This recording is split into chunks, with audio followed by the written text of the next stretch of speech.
And if you fear that you will not deal with them justly, then marry those that please you, 2, 3, or 4. But if you fear that you will not be just, then marry only one, or those your right hand possesses. That is more suitable for you, so you will not be unjust. Our quote is from Quran chapter 4, verse 4. Assalamu alaikum wa rahmatullahi wa barakatuh. You're welcome to another episode of the Cover Up Show, the show designed to demystify the personality of the Muslim woman, giving her a voice and celebrating her. Polygamy is defined as the system of having multiple spouses. In our context, we're looking at multiple wives. There is other cultures that allow for women to have multiple husbands, funny cultures that exist. But we're looking at polygyny, that's the concept of having multiple wives. Studies have shown that there are various reasons why people, persons, will go into having multiple wives.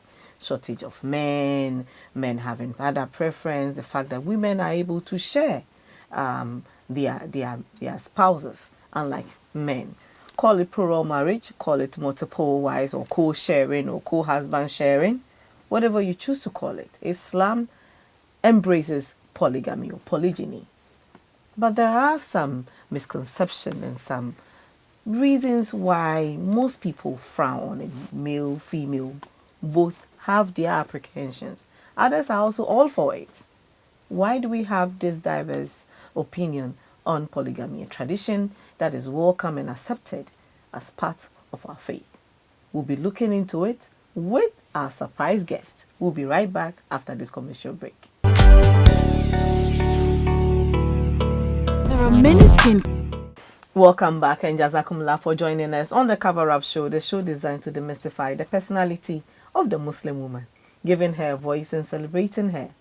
Let's acknowledge our sponsors for helping us come to your homes every Friday at 9 p.m. here on Cineplus. Chocho Herbal Clinic, your ultimate and reliable healthcare center. Insania Herbal Drug Center, producers of Mercy range of products. Mercy Cream, discover the secret of true beauty.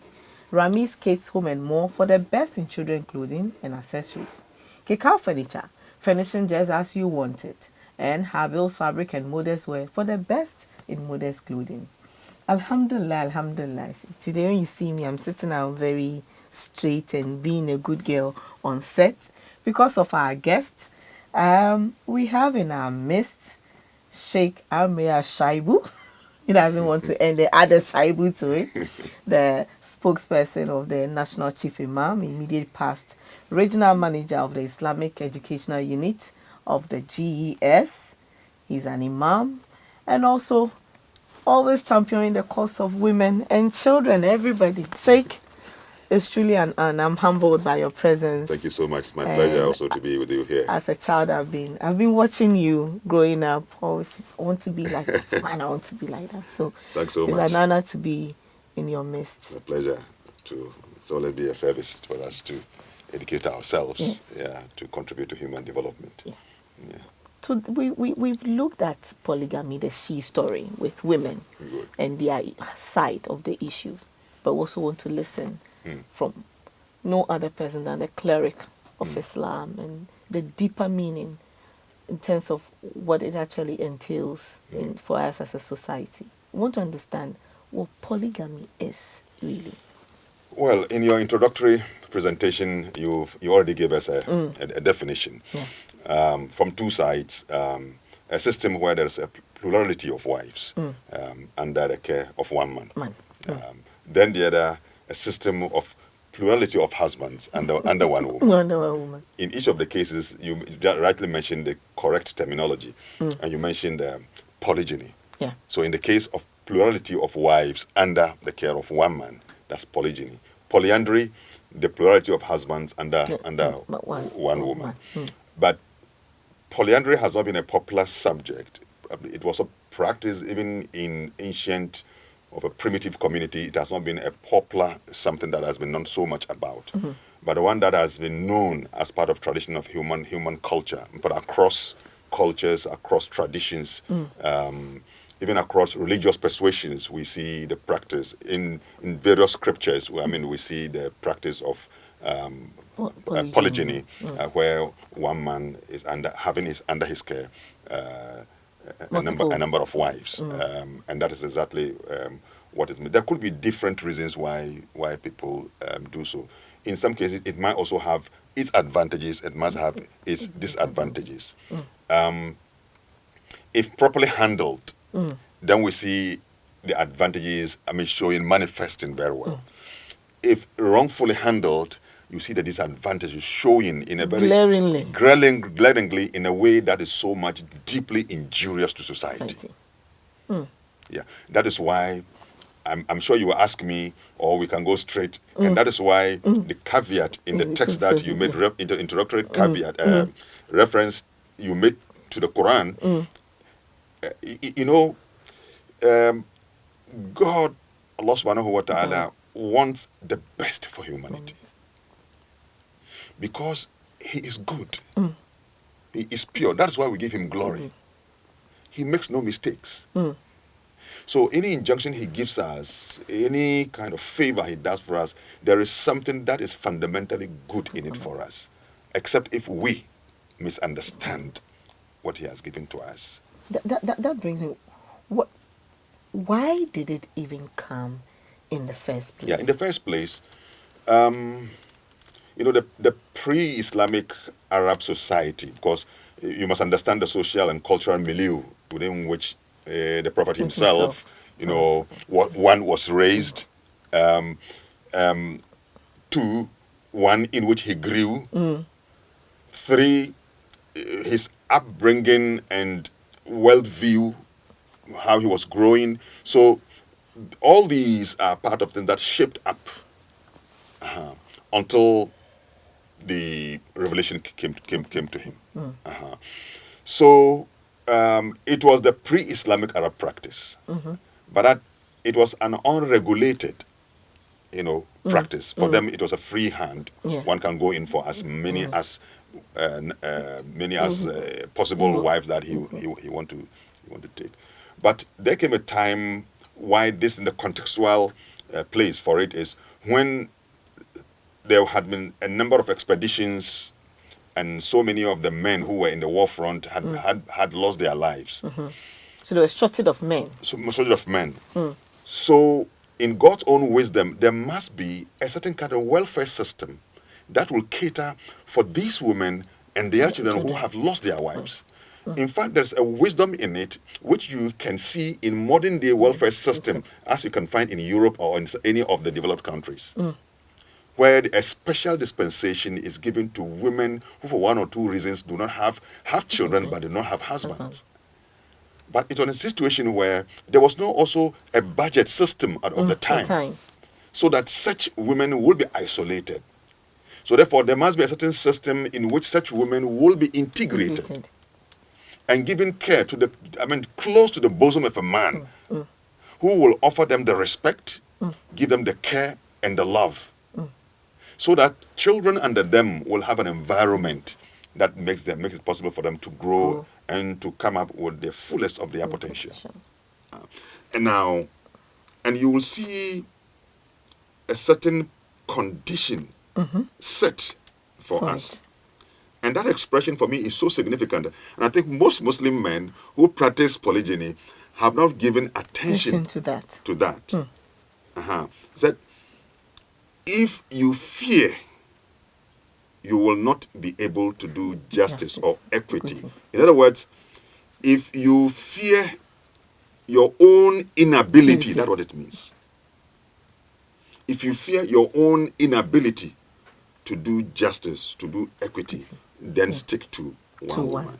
Now, what does this imply?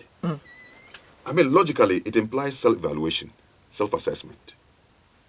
Knowing yourself. You should weigh yourself before you enter.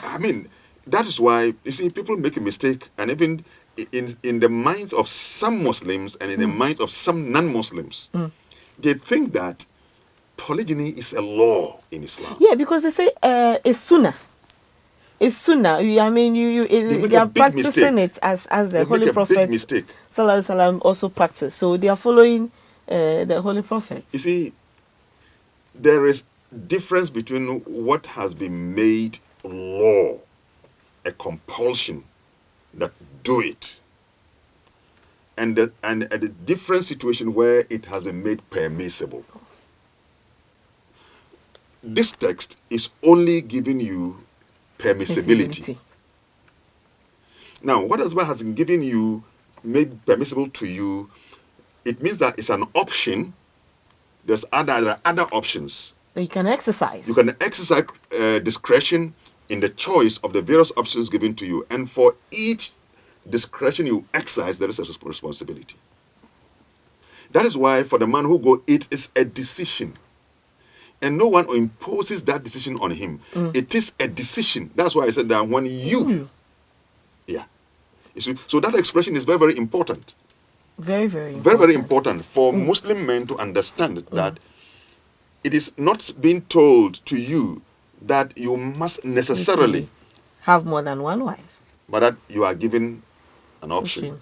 If looking at yourself, that's why it gives you the, if you fear you cannot, then go to the original option. Sheikh, it's getting interesting. But we need to pause here for a commercial break to come and continue this very important discussion. We'll be right back. Chuchu Herbal Clinic. Very open conversation with the Sheikh. Sheikh Aremeyaw Shaibu. Yes, I like that one. Not Anas. Not Anas. Sheikh, thank you. We've looked at what it is, why the injunction came as to regulate, and also like a social tool. Yes. I always explain to my friends who don't understand polygamy, I see it as a tool to mop up. Exactly. I use a case study of a woman. She had 3 children then and lost her husband, and she was only 35 years. Yeah. What do you do with such a person? There should be a way of absorbing her. So there's, if you like, there is some compassion in it. It's also a way to create a social balance. It has moral and ethical, principles. Because the more you have young women uncatered for, and yet you don't have a system that absorbs them, they have a need. Yes. So you leave them to become the targets of sexually predatory men who are uncommitted, who just sexually wants to exploit them with some little gifts, and then run away and leave them. Men can impregnate women and even add their daughters to it, and so on and so forth. Yeah. So that is why this one is supposed to create a certain web or a certain network of family relationships. Yeah. So if you like, the polygyny in Islam, as it is allowed, is also to give a certain sense of the extended family system in which there's a web of support for such people, so that you don't leave women and children.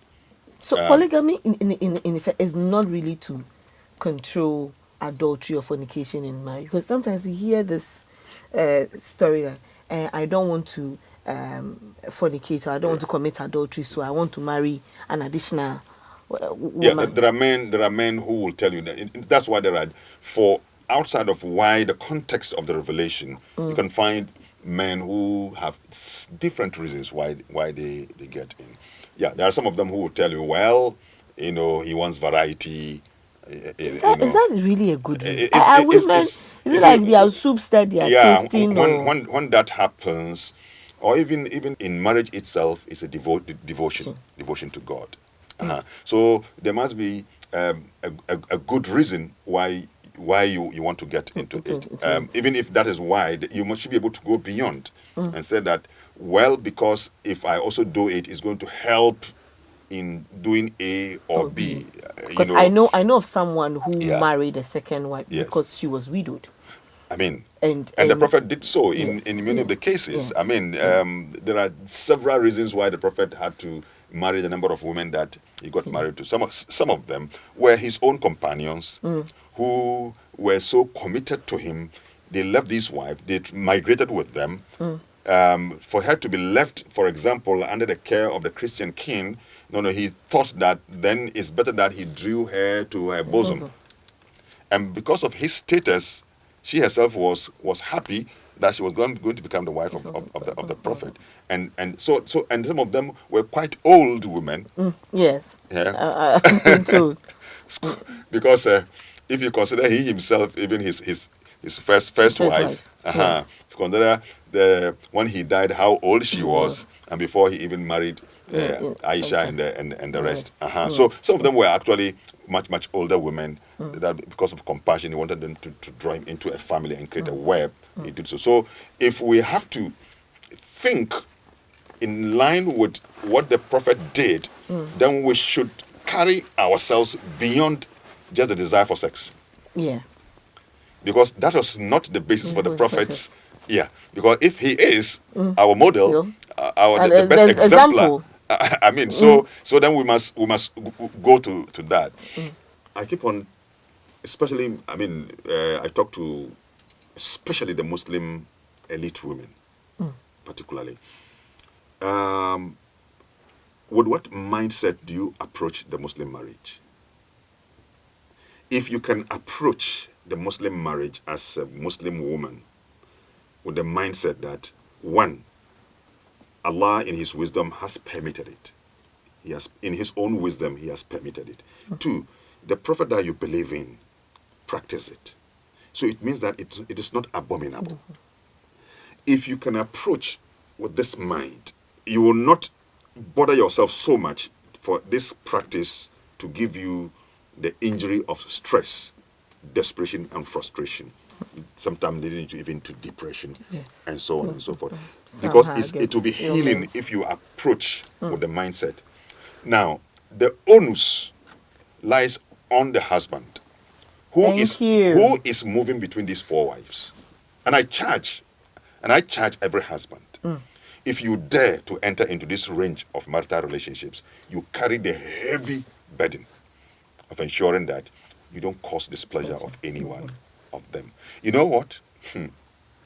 Men are joking. The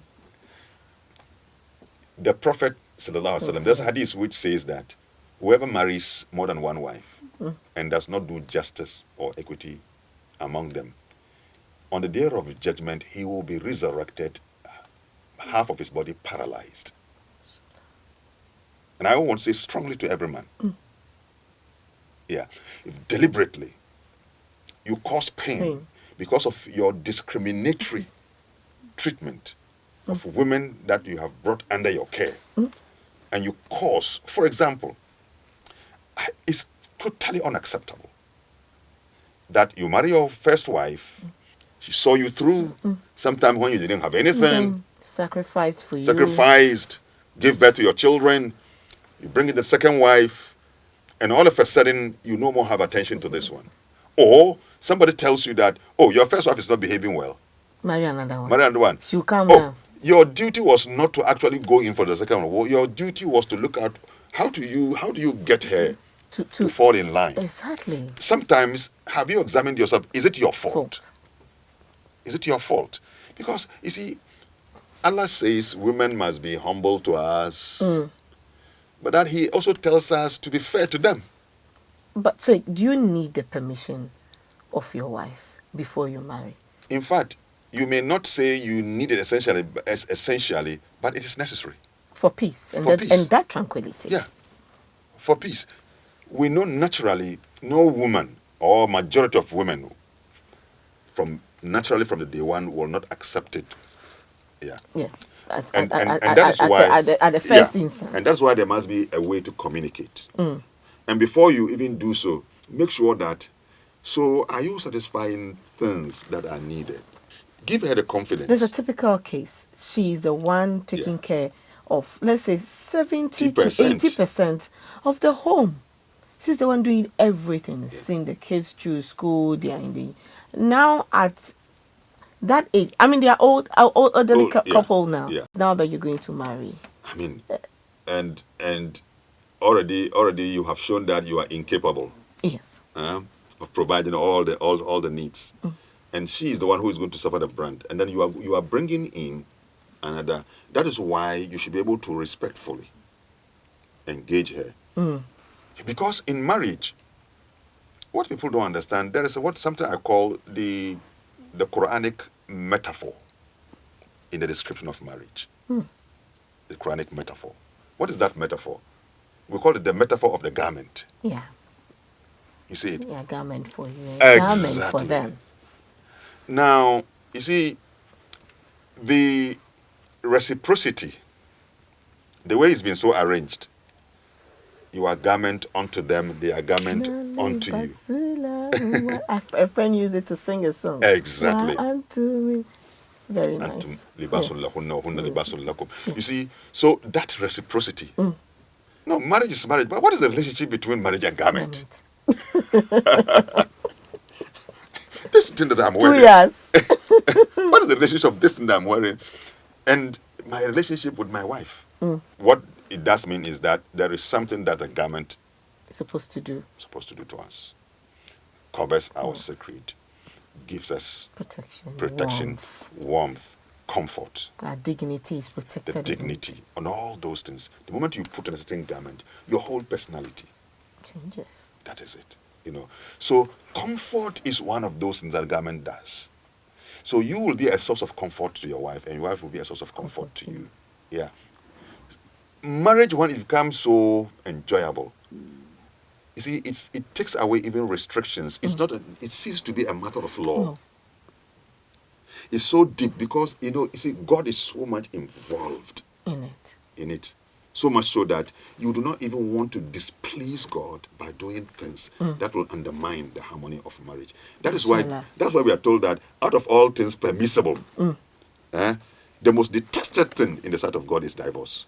Yes. You see, it means that marriage itself, when it's stable, it pleases God. That is why we must all cooperate with God and make sure that marriages never break. Mashallah. Sheikh, you've really done justice to this, and I'm sure all our viewers have been enlightened. Thank you so much. But I would like you to give us your final thoughts about, sometimes our men really, they need to have be given that opportunity. But some women can also be, I don't want to use the word tyrant, but they can be a bit difficult. Yes.